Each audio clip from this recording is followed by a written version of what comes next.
The Magic Lantern. A long time ago, in a small village surrounded by dense forests and a sky so clear the stars seemed like lanterns hanging above, there lived a little girl named Ellie. Ellie had a special habit of the shadow under the bridge.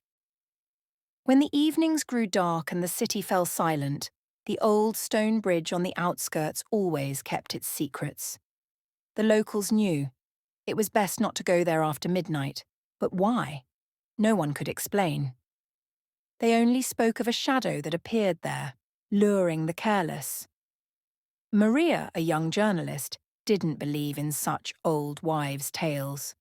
Her life had recently been filled with disappointments. She was on the verge of losing her job due to a lack of sensational stories, and her personal life felt empty.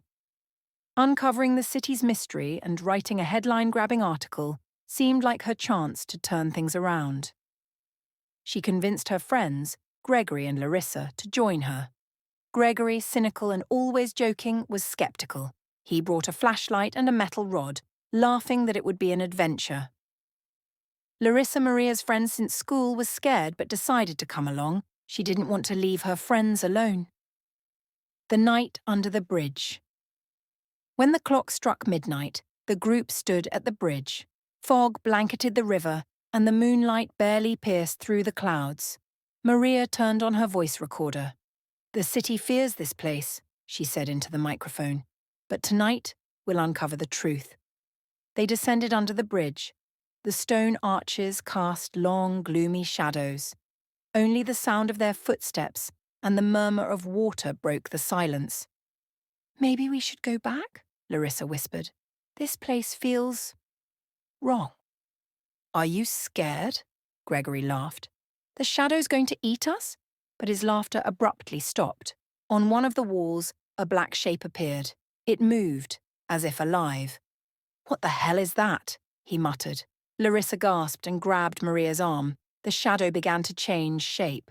At first, it was just a formless mass, but then its outline became clear.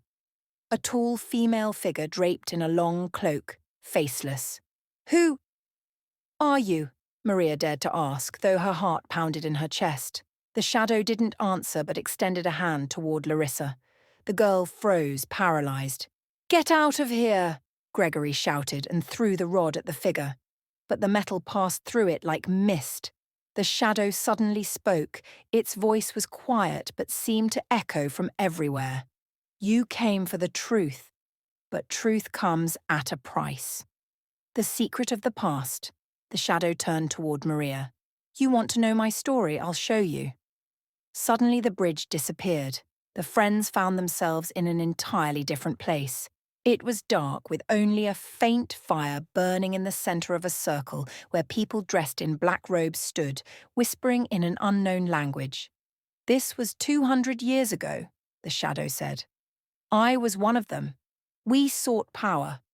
But instead I lost everything." Maria saw a woman in the center of the circle start screaming as her shadow separated from her body. It twisted into a vortex and remained forever in that place. "Now, everyone who seeks the truth feeds me," the shadow said. The price Maria suddenly felt something pulling her toward the figure.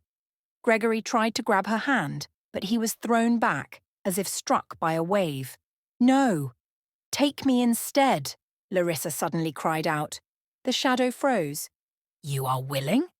Larissa nodded, and the figure enveloped her. The girl vanished, and the shadow grew darker and larger. Maria and Gregory found themselves back under the bridge, but Larissa was gone. "What was that?" Gregory barely managed to say, leaning against the wall. "Her sacrifice saved us," Maria whispered, wiping away tears. They left, swearing never to speak of what had happened. But every evening Maria heard a faint whisper whenever she looked at her own shadow.